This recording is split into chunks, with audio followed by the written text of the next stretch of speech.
So welcome to another edition of Let's Talk Business, organized by JCI European Senate.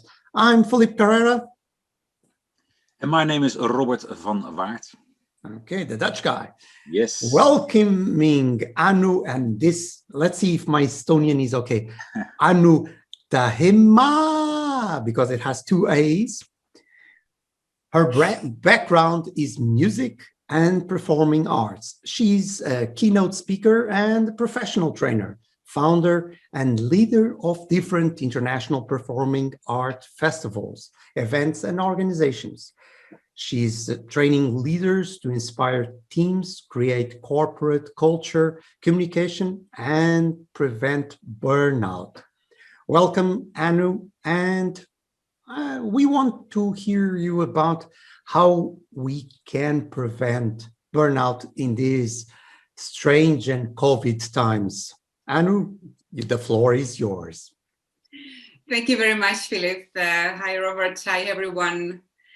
Yes, I'm really happy to be here to talk with you. And what a question! The first question. Yes, thank you very much. So we are like this. We like to be hard. You start hard, straight to the point. And then we go soft. Absolutely. Nice. Nice beginning.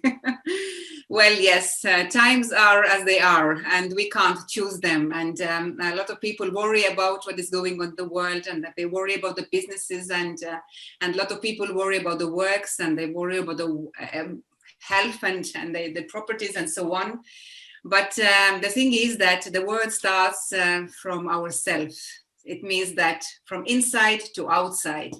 And unfortunately, I can't do anything what is going on in America. I can't do anything what is going to happen in Africa.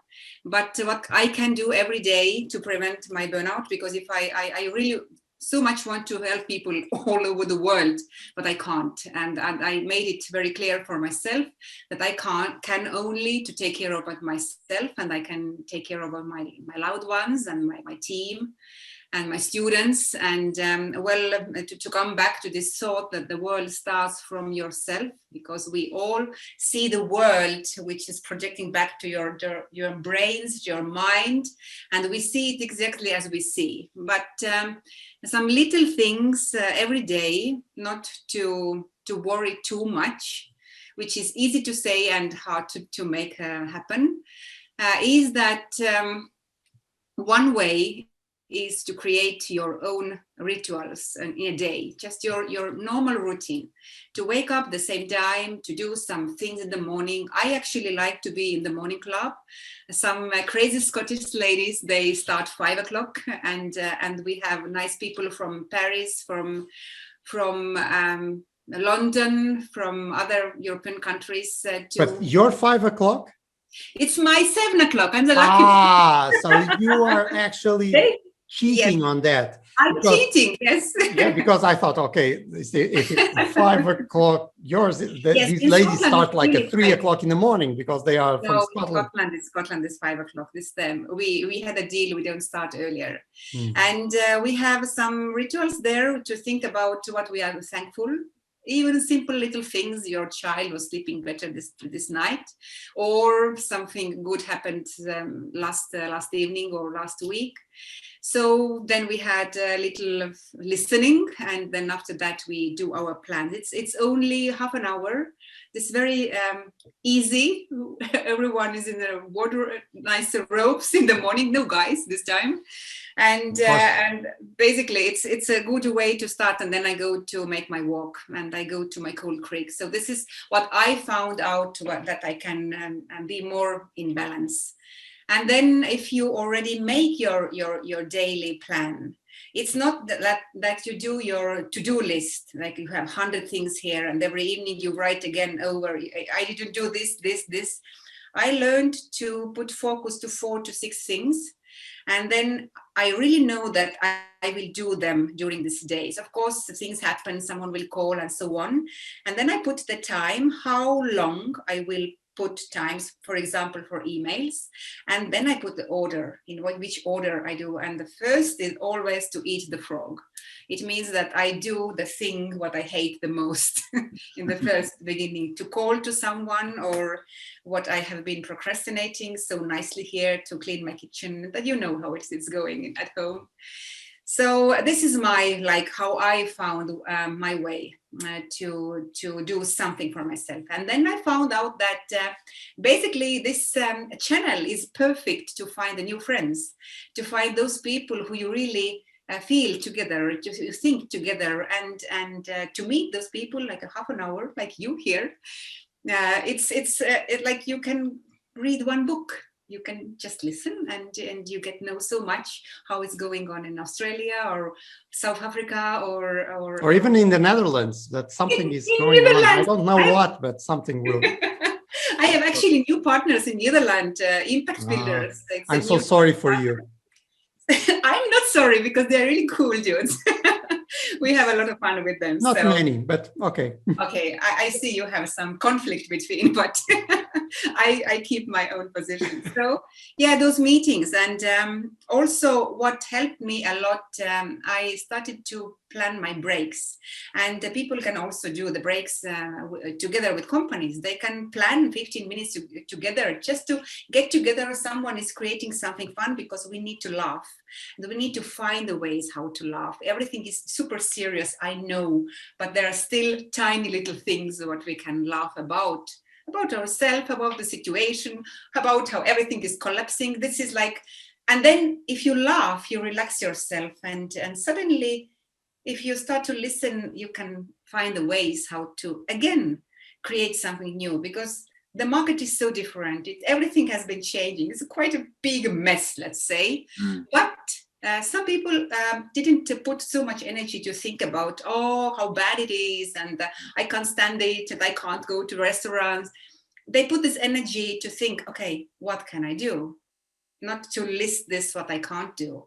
And this is actually creative energy, because the other is like a depressive energy, where you go deeper and deeper. And if you repeat yourself every day, all those bad things, what happening, so on, just expect something better. I don't think that you need to be a really optimist every day. No, you just need to be realist. But and also reading books. Some people say that they found a way that during the time they drove before to office or to meetings or parking and so on. Now they have like a little time which they don't put under the work. They take this time to read something, to relax themselves, to find new ways, constantly study something. But this is very tricky, because at homes, we have so much time, like it seems like we have so much time, so we work. No breaks. You need to keep your breaks. And the other is just very, very absolutely easy. You need to drink water. A lot of people forget it. Water and the fresh air and the moving, they're the most important to keep us better. And it's not drinking like water creates another break. Because, exactly, because it's a two in one. You drink the water and you have two breaks. Yes, one Very is smart. with the glass and the other is with actions, I understand. So it's a very good idea, yeah. So all those things are very easy to talk, but not so easy to do. No. Because if you just know them, it's okay. Knowledge is always good, but the thing is that you need to create the new habits. And this is tricky, because we want to sleep longer, and we want to do this and that, and then now there is a Netflix, and there is Netflix and things like this. Exactly. So Robbert is aching to make a question, you know. So let's let Anu to rest a little bit, and Robbert. Oh, the last thing you said was it's about habits. You say creating new habits. Like you said before, okay, it is about creating rituals or having rituals, like standing up very early, eating the frog first, creating your own structure during the day, that you have time to relax, etc., and to gain knowledge. However, the current times, but also without COVID, it's quite difficult to create new habits, real habits, not that you do it for a week, for 2 weeks or a month, but that you really, how do you say that, make them a part of yourself. What are your insights on that? Because you're working also in corporate culture, I saw on your LinkedIn page, or so that has to do, I think, with habits as well. But so what are your insights on that? Well, question. what do you mean with insights? What do you expect from this insights? I mean, with insights, what is your view on that? So how do you create how do you really create new habits? Like, I can create a new habit for a week, and after a week, something else comes up, and I say, okay, yeah, 5 o'clock, or what was it, 7 o'clock? A little bit too early for me. So maybe I start with something new that's easier, and after 1 week again, I have something. So it's not a habit; it's like an enthusiastic initiative. Yes. It's like these people that register to go to the gym on the first week of January. Yeah. So, and you become a sponsor, another gymnast. Yeah. So what are what is your view on that? How can I create new habits? Yeah, the first thing is a goal. Actually, it's like what I want. I was the first lockdown. I was the lucky one to get locked down in Switzerland. So I basically went to work there 1 week, just the last year, March. And then I went with one suitcase, and then I stayed there because they canceled flights and so on. Really? But I was not very unhappy there because my love is there. So I had a good reasons to stay longer, let's say. How long did you stay there? 3.5 months. What? 3.5 months? Jeez, that was, woo. Yes. And that's a quarantine. So it was a quarantine, exactly. Cheese fondue, cheese fondue, cheese fondue, cheese fondue, cheese fondue. That's not good for your health. And in the last day, only to say goodbye to Switzerland, cheese fondue.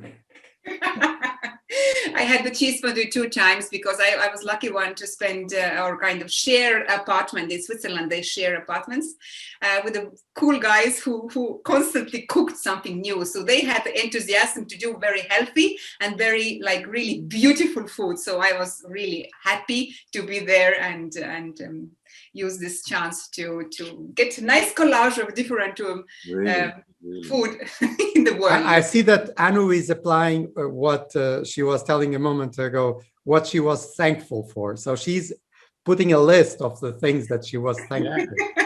And I have a long list. And then there in Switzerland, I started first time to think about what can I do, because all my speeches were cancelled, my workshops were cancelled. I couldn't do basically nothing.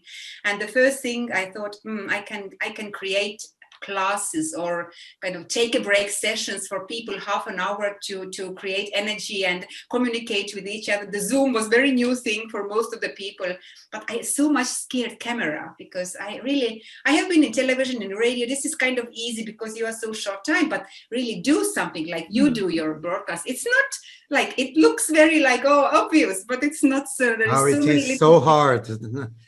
I had to teach Robbert the whole time. He now is perfectly civilized, but he's a good student. He's a good student. Robbert, well done.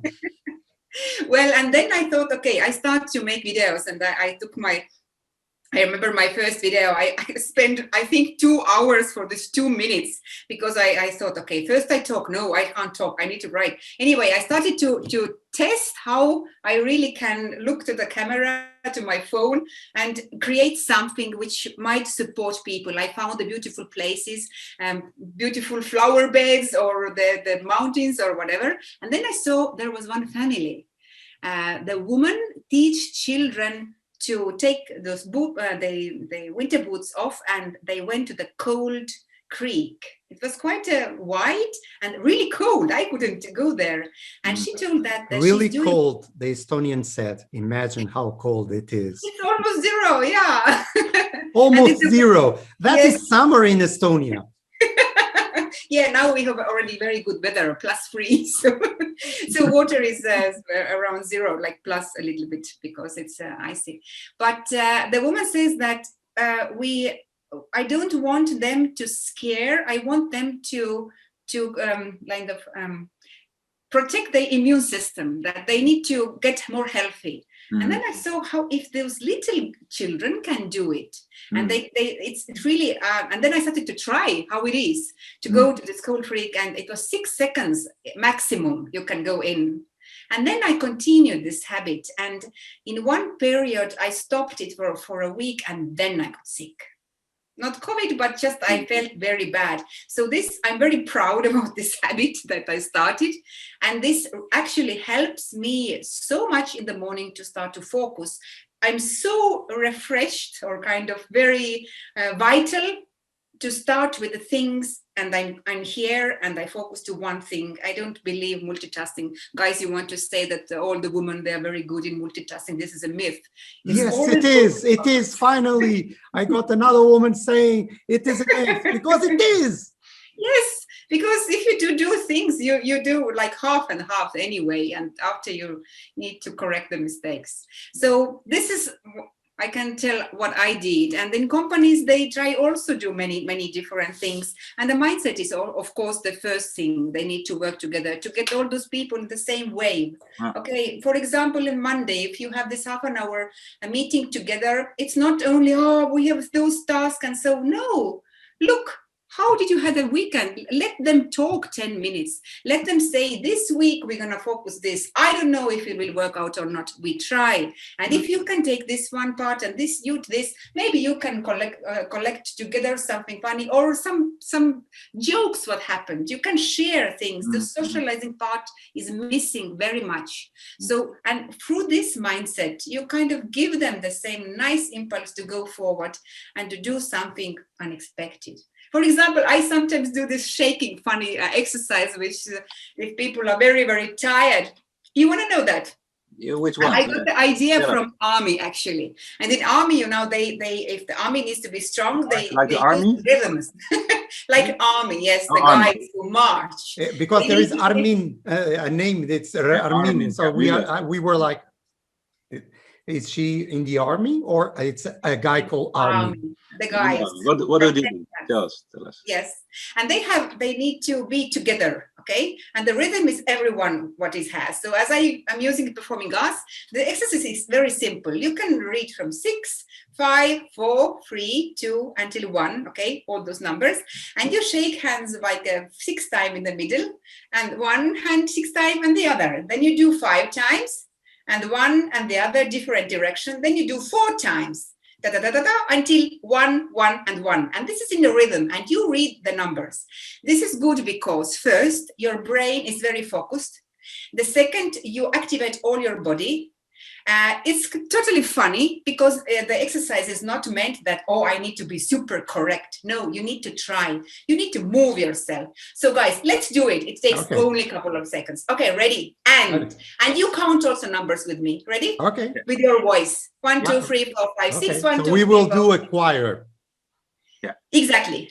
Ready, go. 1, 2, 3, 4, 5, 6. 1, 2, 3, 4, 5, 6. 1, 2, 3, 4, 5, 6. 1, 2, 3, 4, 5. 1, 2, 3, 4, 5. 1, 2, 3, 4. 1, 2, 3, 4. 1, 2, 3, 4. 1, 2, 3, 4. 1, 2, 3. 1, 2, 3. 1, 2, 3. 1, 2, 1, 2, 1, 1, 1. I'm body dyslexical.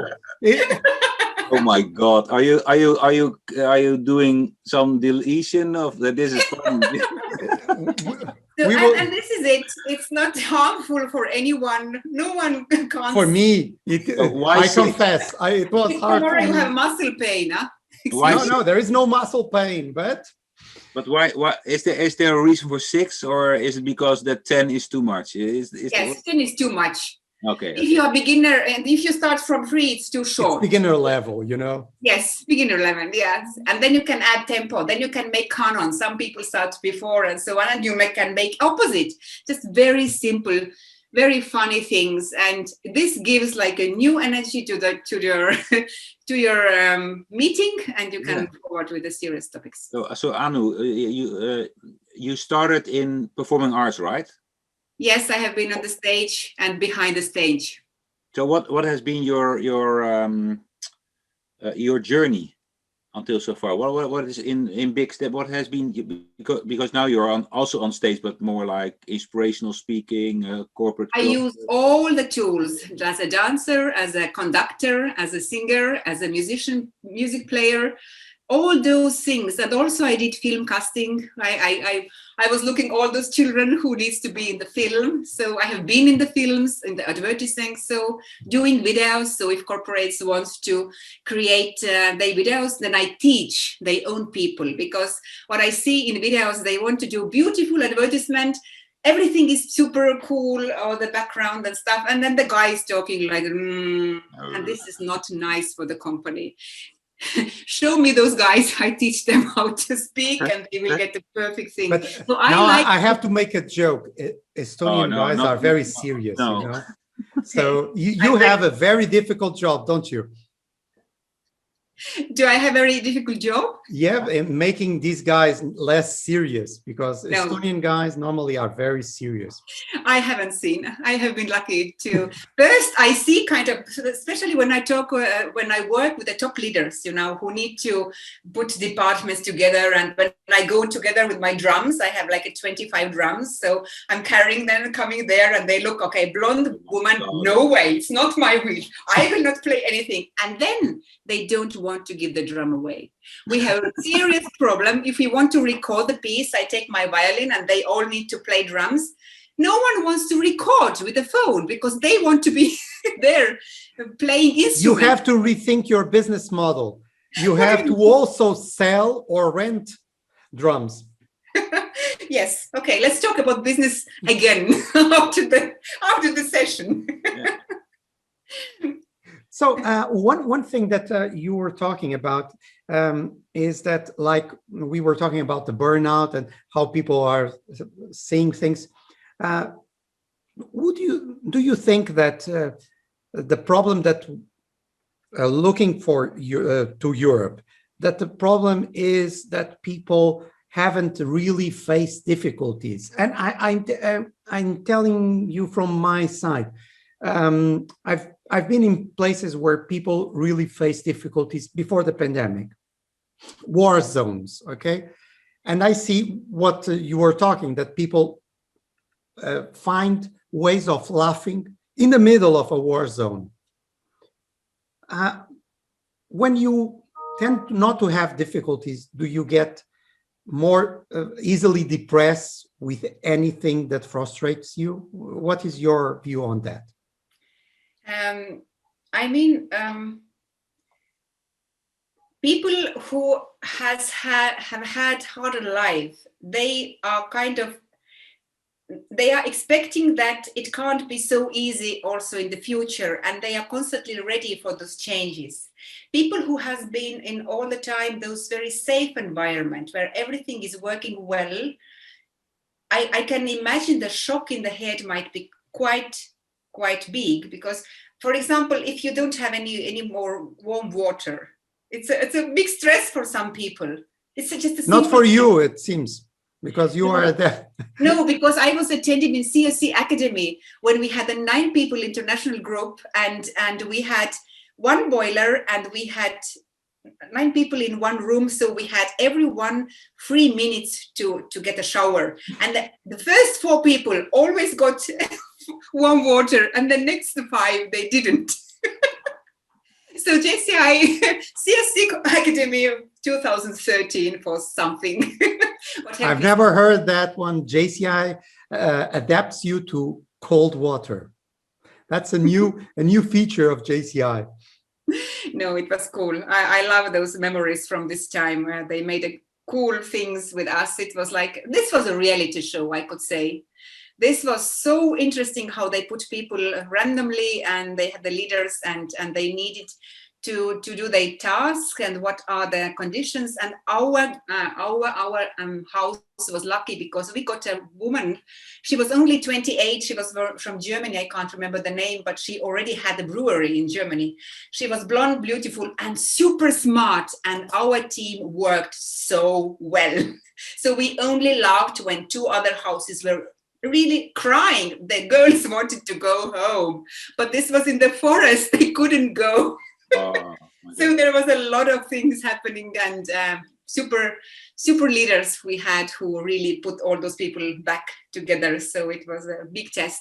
So I understood there also that we as Estonians and all those Baltic people, we have had many challenges in life, and we know that things can be very bad, but there is always a way to find out a new way.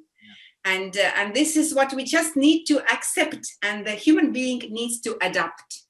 This is the thing. It's like always. Through the generations, you need to adapt the conditions. But the first step to adapt is to accept that something is different. That's maybe also a nice thing, and absolutely the history of the Baltic states has nothing in comparison with COVID. But it is also something you have to accept. It's there, and you can fight it, or you can choose new ways and those kind of things. You already touched upon the CUC Academy and JCI, and that's also what brings us together, right? So JCI. What are your biggest lessons learned within JCI, which you now can use in your professional life or daily life? What were those lessons? Can you name a few? Yes, I had a very short time in JCI, but very, very colorful. During this time, I was honored to train moderators in the JCI Christmas party. We had a James Bond party where the car came in, and they had we made a big thing with this. And the second was, I was the director of Outstanding Young Person ceremony, all with this. And this was first time when I created all my pieces as a musician. I trained all those people who are not musical at all. And we created, first time, there was a transfer-wise. They were first time in London to give the first interview straight in the ceremony when we had a broadcast to the television. So for me, it was all together with many people from JCI, and everyone was so supportive. And just, if I just think about this years, a couple of, maximum 2, I was with them. It's just so brilliant. I felt so much support, and those people are very much the same. They have this great wish to make the world a better place, and they find a way, even though they don't have so many, I don't know, money or connections or what, they still find a way. And this makes this organization for me very, very special. And then I had also one meeting in Waart conference in Brussels. And the second now was in Tallinn last year, 2019. And I had my speech and also my workshop there with the big drums. Mm-hmm. So this is my experience. And if I see or listen to those people, and wherever I need some help, I call those people I know, and they always help. So this is kind of magic thing for me, this JCI. That's why I was very happy that you called me. And I'm really honored to be in your talk show to talk about my experiences. Well, Anu, you know, our talk show, like you say, takes around 30 minutes, and we are with 29. So it is time, unfortunately, to say goodbye for now. And Anu, thank you very much. It was a lot of fun talking with you. I will do the exercise thing at some point, and Robbert. Not like a dead fish. Dead fish. Yeah, it was like, oh. You know, if somebody only sees this part, is looking like there is something wrong with these two guys. One is in the Netherlands and the other is in Portugal, and they are like maybe it's like a kind of what they're drinking. So you are going to do the 2 breaks. You are already doing 1. So nobody will understand at this point what we are joking about. So Anu, once again, thank you very much for sharing with us. This has been an initiative of JCI European Senate, and it is always a pleasure to welcome people like you, and you also come from a different area, from the arts and the entertainment area. So for us, it's always interesting because we are not entertainers, especially me. Robbert entertains very well, but not me. But it has been a pleasure. So once again, Anu, thank you very much. I know that it's late in Tallinn. Over here, we still have a little bit of sun. In the Netherlands, there is no sun for sure at this point, but we still have. So it's not so late over here, but we understand that it's late in your place and in Robert's. So thank you very much, and see you around. And I hope that sooner than later, in person. Yes, thank you very much. Please stay healthy and laugh. Find the ways to laugh. Oh yeah, we have to. It's the only thing that we can do, that we are free to do, even in the last moment. Thank you.